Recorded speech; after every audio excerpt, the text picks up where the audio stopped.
Guys आज मैं दो टॉपिक पर बात करना चाह रही हूँ। पहला जो मेरा टॉपिक है वो ये है कि जो यूट्यूब पर सब्सक्राइबर होते हैं वो किस तरह से आपको चीट करते हैं, किस तरह से आपको हर्ट करते हैं, वो करना सही है या गलत है। तो आप प्लीज़ ज़रूर मुझे कमेंट्स करके बताना। और दूसरा मेरा जो टॉपिक है, जो पालघर में केस हुआ है, साधु बाबा की जो निर्मम हत्या हुई है, क्या वो सही था? ये घटना दिल को दहला देने वाली घटना है। मैं पूरा वीडियो मैंने थोड़ा सा देखा, मुझे अंदर से इतना बुरा लगा कि आप सोचो अगर आपके सामने मौत खड़ी हो तो आपको कैसा फ़ील होगा। उस टाइम उनके ऊपर क्या बीत रही होगी, उनसे ज़्यादा कोई नहीं समझ सकता है। तो आज मैं इसी टॉपिक पर बात करूँगी, तो प्लीज़ मेरा जो वीडियो है वो एंड तक देखें, तो आपको पता चलेगा कि आखिर क्या सच्चाई है इसकी। Hey guys, good morning, welcome back to my channel. कैसे हैं आप लोग? तो अभी मैं अपना जो मेरा ब्लॉग है वो मैं मॉर्निंग से स्टार्ट कर रही हूँ। ऐसी कुछ बातें हैं जो मैं आप लोगों से शेयर करना चाहती हूँ और वो बहुत ज़रूरी भी हैं।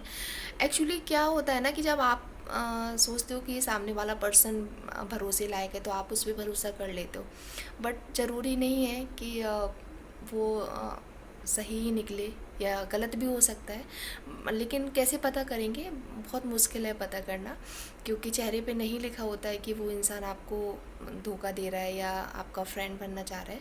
तो चलिए हम अब टॉपिक जो भी मैंने लिया है उस पर बात कर ही लेते हैं।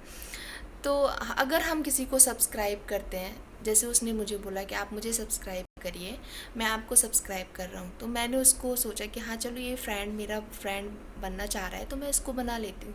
बट मुझे उसने उसी टाइम पे मुझे सब्सक्राइब किया, मुझे बहुत खुशी हुई कि हाँ। कभी कभी क्या होता है ना कि मैसेज जो आते हैं वो बहुत थोड़ा लेट भी हो जाते हैं, काफ़ी लेट मैसेज मिलते हैं, तो उस टाइम हो सकता है कि मुझे ना देख रहे हो तो मैं रिप्लाई नहीं कर पाती हूँ। बट मैं बोलती हूँ कि मेरी तरफ से डन है, आपको कितना भी टाइम लगे बट मैं आपको रिप्लाई करूँगी।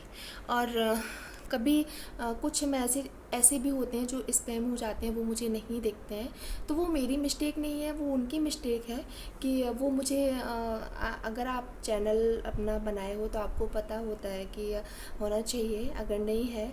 और मुझे भी नहीं पता था, बट मैं भी सीख रही हूँ। बहुत सारी चीज़ें हैं जो मैं शॉर्ट मैसेज करे कैसे किए जाते हैं, और आप कैपिटल में नहीं लिख सकते हो, आप स्मॉल लेटर्स में ही मैसेज कर सकते हो, क्योंकि ज़्यादा आप बड़ा मैसेज नहीं कर सकते हो क्योंकि वो आपका स्पैम हो जाता है।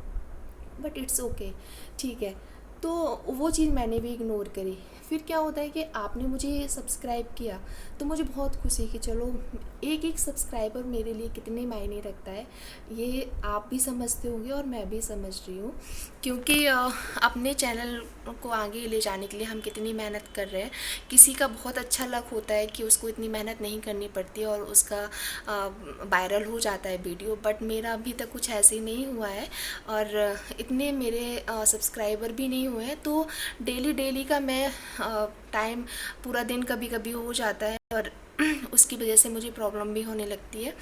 तो मैं रख देती हूँ फिर लास्ट में कि ठीक है मैं फ़ोन से थोड़ा दूर ही रहूँगी, लेकिन एक अंदर से रहता है ना, नहीं जिस पे हम मेहनत कर रहे हैं तो वो कंटिन्यू रखें, बीच में गैप। क्योंकि स्टार्टिंग में जब मैंने अपना चैनल शुरू किया था तो बीच में काफ़ी गैप हो गया था, मुझे टाइम नहीं मिलता था वीडियो बनाने का, तो बीच में मैंने काफ़ी अपने चैनल को स्पेस दिया था। बट अभी मैं कंटिन्यू, एक दिन का होता है, कभी बहुत जैसे कुछ प्रॉब्लम हो, कुछ टाइम नहीं मिल रहा है तो एक दिन का गैप हो जाता है, बट मैं कंटिन्यू रखने की कोशिश करती हूँ।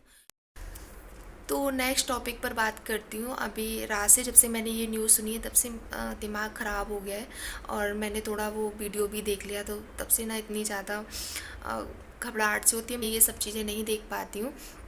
कि जो दो साधु बाबा थे, मुंबई का ये जो केस है, तो वो अपने रिश्तेदारों के यहाँ जा रहे थे, सूरत जा रहे थे, क्योंकि वहाँ पर कोई एक्सपायर हो गया था, उनके दाह संस्कार में वो शामिल होने जा रहे थे। तो वो अब 120 किलोमीटर मुंबई से निकले, 120 किलोमीटर निकल कर फिर उन्होंने सोचा कि ये लॉकडाउन पीरियड चल रहा है तो अभी क्यों ना हम शॉर्टकट रूट ले लें जिससे हम जल्दी पहुंच सकें। क्योंकि जो सूरत का, जो दिल्ली से सूरत वाला जो हाईवे है, तो उससे थोड़ा ज़्यादा टाइम लग जाता है, इसलिए उन्होंने शॉर्टकट कोई रूट पकड़ लिया। तो जब वो वहाँ पहुँचे, कुछ दूर निकल के पहुँचे वहाँ पर, तो वन विभाग के पास में उन्होंने वन विभाग वालों ने उनको रोक लिया। तो उनसे पूछताछ करने लगे, बातचीत होने लगी। उसी टाइम कुछ लोग आकर उन पर अटैक कर दिए।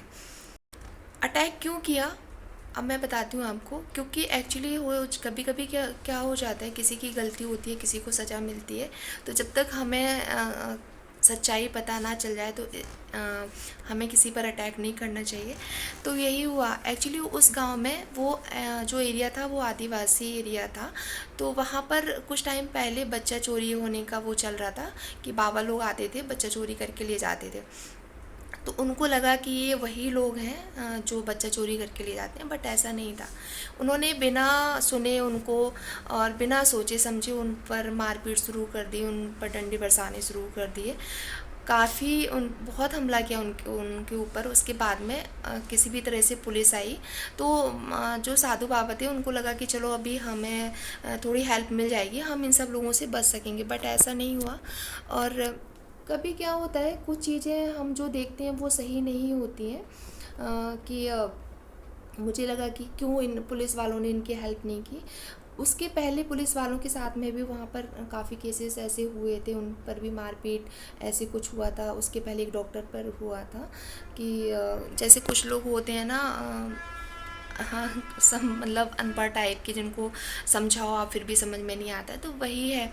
तो पुलिस भी डरी हुई थी, या जो भी है मतलब वो तो अभी जांच होगी तभी पता चलेगा कि क्या है। बट यही है कि उनको नहीं पता था कि ये जो बाबा हैं ये वही बाबा हैं जो बच्चा चोरी करके ले जाते हैं या क्या है लेकिन उन्होंने बिना जाने बिना सोचे समझे उन पर अटैक करना शुरू कर दिया।